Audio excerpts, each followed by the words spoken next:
जैसा कि हम लोगों ने क्वेश्चन नंबर 20 पढ़ा था, जिसमें पूछा गया था कि कौन सी चीज़ इंडिपेंडेंट होगी वेवलेंथ की। तो हम लोगों को पता है कि वेवलेंथ की इंडिपेंडेंट ऑप्शन है के। तो के क्या होता है 2π/λ, जो हम लोगों ने पढ़ा था। वेव नंबर होता है ये होता है फ्रिक्वेंसी, फिर ओमेगा n2 के या k/ओमेगा। तो k/ओमेगा इंडिपेंडेंट होगा। Which of the following pairs of space and time varying E and B generate electromagnetic field in Z direction. Z direction में क्या कर सकता है? तो यहाँ पे ई भी मतलब कि इलेक्ट्रिक फील्ड एक्स में, मैग्नेटिक फील्ड वाई में, इलेक्ट्रिक फील्ड वाई में। तो जैसा कि हम लोगों को यहाँ पे दिख रहा है कि इलेक्ट्रिक फील्ड और मैग्नेटिक फील्ड कैसा है कि ये देखो, जेड में जब भी प्रोपोगेशन होगा तो इलेक्ट्रिक फील्ड और मैग्नेटिक फील्ड एक दूसरे के पहली बात तो परपेंडिकुलर होते हैं। इलेक्ट्रिक फील्ड एक्स डायरेक्शन में, मैग्नेटिक फील्ड वाई डायरेक्शन, इनमें से कोई सी डायरेक्शन में हो सकता है। तो हमारा आंसर क्या हो जाएगा? तो हमारा आंसर दोनों होने चाहिए, ए और बी। मतलब कि इलेक्ट्रिक फील्ड एक्स में भी हो सकता है और इलेक्ट्रिक फील्ड वाई में भी हो सकता है, और मैग्नेटिक फील्ड एक्स और वाई दोनों में हो सकता है। यहाँ पे इंपॉर्टेंट क्वेश्चन। अब ये नेक्स्ट क्वेश्चन हम लोगों से पूछा गया है कि ये ई नॉट और ये पूरा एक्सप्रेशन दे दिया गया है। अब इनमें से इनका रिलेशन पूछा गया है। तो बच्चों को कन्फ्यूजन होती है कि इसमें क्या होगा। तो हमें पता है कि ई नॉट अपॉन बी नॉट क्या होता है? हमारी स्पीड ऑफ लाइट होती है, और स्पीड के लिए होता है ओमेगा अपॉन के।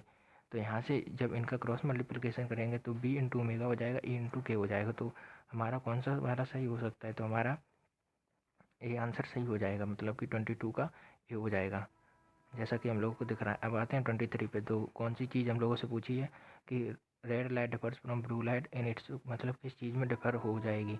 तो यहाँ पे 23 का हो जाएगा फ्रिक्वेंसी, मतलब कि फ्रिक्वेंसी सिर्फ डिफर हो जाएगी रेड लाइट और ब्लू लाइट की। और यहाँ पे अगर वेवलेंथ होती तो वेवलेंथ डिफर हो जाती।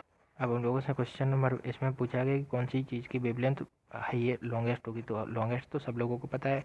अब मैं पूछ रहा हूँ कि शॉर्टेस्ट कौन सी वेवलेंथ होगी, या शॉर्टेस्ट वेवलेंथ नहीं, और या लॉन्गेस्ट फ्रिक्वेंसी पूछी जाती। तो लॉन्गेस्ट फ्रिक्वेंसी किसकी होती है? जिसकी वेवलेंथ शॉर्टेस्ट होती। तो यहाँ पे हम लोगों ने पढ़ा था cos game X U V in मिराक। अगर शॉर्ट वेवलेंथ होती, अगर शॉर्ट फ्रिक्वेंसी पूछते तो गामा की शॉर्ट फ्रिक्वेंसी होती है, जैसा कि हम लोगों ने पढ़ा है 3 बार। ये जब भी मैं बोलता हूँ कि cos game X U V in मिराक, तो मेरे साथ तो cos game X U V in मिराक ये साथ में बोलिएगा। और इसमें फ्रिक्वेंसी किसकी मिनिमम होगी, मतलब कि मैक्सिमम होगी एक्स की। तो एक्स की मैक्सिमम फ्रिक्वेंसी होगी, ज़्यादा अंदर के पेनिट्रेट हो जाती है। जैसे कि हम लोगों को एक्सरे दिखाई देती है, एक्सरे किसमें सबसे ज़्यादा एब्जॉर्व हो जाती है? तो एक्स लेड में सबसे ज़्यादा एब्जॉर्व हो जाती है, और इनके सिर्फ यूजेस। अब हम लोग देख रहे हैं यहाँ पे नेक्स्ट क्वेश्चन है, इसमें पूछा गया है कि लॉन्गेस्ट वेवलेंथ ही सब में पूछ दी गई है, जबकि अगर और कोई क्वेश्चन पूछा जाता तो ज़्यादा फायदा रहता। जैसे कि हम लोगों से लॉन्गेस्ट वेवलेंथ, तो लॉन्गेस्ट वेवलेंथ तो हम लोगों ने बहुत बार पढ़ लिया कि रेडियो वेव की लॉन्गेस्ट वेवलेंथ होती है। अगर हम पूछें तो शॉर्टेस्ट वेवलेंथ किसकी होगी, तो शॉर्टेस्ट हो जाएगी गामा की, वही cos game X U V in मिराक। ये सिर्फ आप लोगों को ध्यान रखना है। इंफ्रारेड का स्पेक्ट्रम किसके बीच में लाई करता है? तो इस क्वेश्चन को हम लोगों ने पढ़ा है cos game X U V in मिराक। अब यू वी इन मिराक, तो एम और यहाँ पे यू वी, तो किस किस के बीच में आ रहा है? तो विजिबल और माइक्रोवेव के बीच में आ रहा है। तो यहाँ पे आंसर क्या हो जाना चाहिए कि बी हो जाना चाहिए। ये 2-3 बार बोलोगे तो आप लोगों को ध्यान हो जाएगा कॉस के यू वी इन मिराक। तो हम लोगों से पूछा है इंफ्रारेड किसके बीच में, इंफ्रारेड किसके बीच में है? विजिबल के बीच में और माइक्रोवेव के बीच में है। माइक्रोवेव का यूज़ किसमें होता है? माइक्रोवेव ओवन में भी यूज हो जाता है। इनमें के यूजेस आप लोग कमेंट में बता सकते हैं। और आप आते हैं यहाँ पे कौन सी चीज़ इंफ्रारेड की वेवलेंथ कितनी होती है? तो इंफ्रारेड ऑप्शन है 10⁻⁴ से 10⁻⁵ 10⁻⁶, ये सभी सेंटीमीटर में है। तो इससे ज़्यादा क्वेश्चन तो नहीं बनने की पॉसिबिलिटी नहीं है, लेकिन फिर भी हम लोगों से पूछा है कि इंफ्रारेड की किस में होती है। तो इंफ्रारेड की हो जाती है हमारी जो इंफ्रारेड, तो इंफ्रारेड की वेवलेंथ होती है 10⁻⁴ सेंटीमीटर के बीच में। अब इसमें इंपॉर्टेंट चीज़ होती है कि एक्स मतलब कि स्काई वेव होता है। और अब आते हैं यहाँ पे 28 क्वेश्चन में। तो इसमें पूछा गया कौन सा स्टेटमेंट रॉन्ग है। तो अल्ट्रा वायलेट की वेवलेंथ ज़्यादा होती है कि इंफ्रारेड की वेवलेंथ ज़्यादा होती है? वेलोसिटी सेम होती है। Infrared are focused to lens reflected by a mirror just as visible rays, ये भी सही है।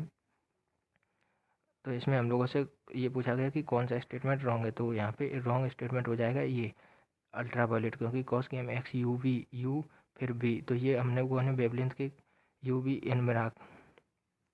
तो अल्ट्रा वायलेट रेज, फिर यहाँ पे मिराक आई बाद में आ रहा था, तो इसकी आई की वेवलेंथ क्या होनी चाहिए थी ज़्यादा, जबकि अल्ट्रावायलेट की बता रहे तो यहाँ पे ए ऑप्शन गलत हो जाएगा। अब आते हैं 29 क्वेश्चन में। 29 में फिंगरप्रिंट अगर हम लोगों से पूछे जाते कि एक पीस ऑफ पेपर में फिंगरप्रिंट को कैसे डिटेक्ट किया जाता है, तो मैंने पढ़ाया था अल्ट्रावायलेट रेज का यूज करके हम लोग फिंगरप्रिंट को बताते हैं। अब इंफ्रारेड के यूजेस बताइए। इंफ्रारेड से हम क्या करते हैं, इंफ्रारेड पहली बात तो हीट इफेक्ट प्रोड्यूस करती है, और इनके यूजेस एक बार फिर रिकैप कर लेते हैं। जैसे कि गामा रेज क्या करती है, इन्फॉर्मेशन न्यूक्लियर स्ट्रक्चर की। एक्स रेज तो हम लोगों को पता ही है, सिर्फ यूवी और यहाँ पे यूवी और यूवी और इंफ्रारेड के ज़्यादा यूज पूछे जाते हैं। तो यूवी का क्या यूज होता है, हमारे फूड को सही रखता है, और सर्जरी के टाइम पे जो यूज करते हैं और विजुअल चीज़ को हाईलाइट करने के लिए यूवी का यूज करते हैं। इंफ्रारेड का क्या यूज करते हैं, इंफ्रारेड का यूज करते हैं मस्कुलर स्ट्रेन के लिए और फोटोग्राफी ड्यूरिंग फॉग करते हैं। बस